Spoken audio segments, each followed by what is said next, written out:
Hi everybody, I'm Amy Walter. Remember when we used to get really excited about the primaries? And I'm John Mercurio. Happy Caucus Day! Yay! It's our favorite day of the year, almost. Happy primary day, everyone! Woo! Yay! Woo! This is my pulling out all the stops. Favorite. Yeah, all right. Well, now it's April 22nd, ladies and gentlemen. God, it is still going on!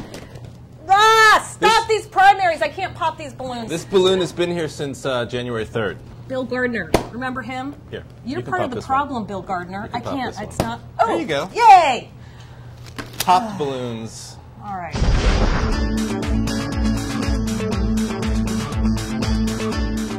Hi, everybody. Welcome to Hotline TV. I'm John Mercurio. And I'm Amy Walter. All right. We know everybody's watching Pennsylvania tonight, but you know what?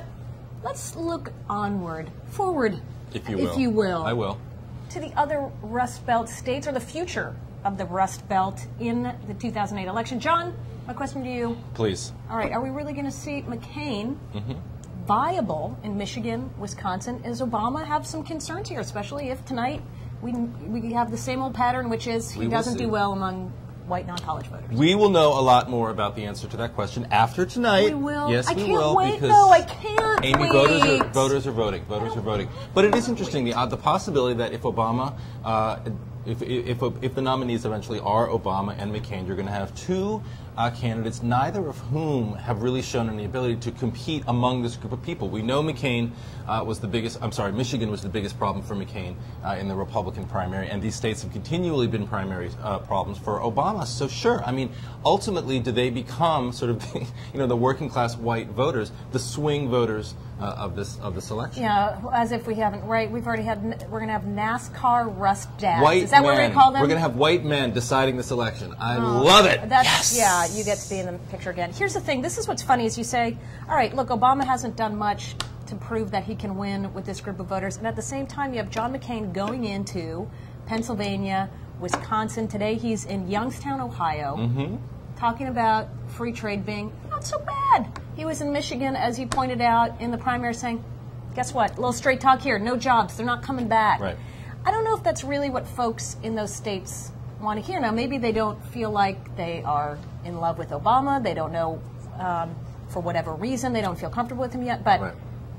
I don't know if that's really a winning message in those kinds of states. Well, that's what I think we've seen so far, is that McCain, I think his campaign is struggling to decide exactly to what extent the sort of the straight talk message works for him, or whether he does actually need to sort of, meander outside of his general strategy of doing so. We saw in Michigan it didn't work. We're seeing on the economy that he still struggles to gain credibility on an issue that he will need to be able to win. I mean, he's still getting among hammered. working class white voters in November if he wants to win. This is an election, I think it was Joe Klein or somebody who said it, but this is an election that if it's decided on the issues, if it's decided on the war, if it's decided on the economy, it's the election for Democrats to win. But if McCain decides to sort of meander outside of those issues, decides to fight Obama on the issue of whether or not he thinks voters are bitter, then it could actually be a very different thing. Although it doesn't seem like this bitter thing is getting any traction at all. Not yet. You wait till this primary is over. You wait till this primary is over, and if Obama's the nominee, I guarantee it'll be an issue. You guarantee it'll be an issue. I guarantee it, because but not Republicans do a necessarily. better job of exploiting it. Is that what you're saying? Because I think it plays to voters outside of the Democratic primary better than it would to voters that Obama. Interesting. Well, all right. That's all the time we have for today's show. But be sure to check us out tonight for our on-call blog. We are going to be keeping track of all Pennsylvania primary coverage, results, etc. And Mississippi. The Mississippi Special primary. Election primary.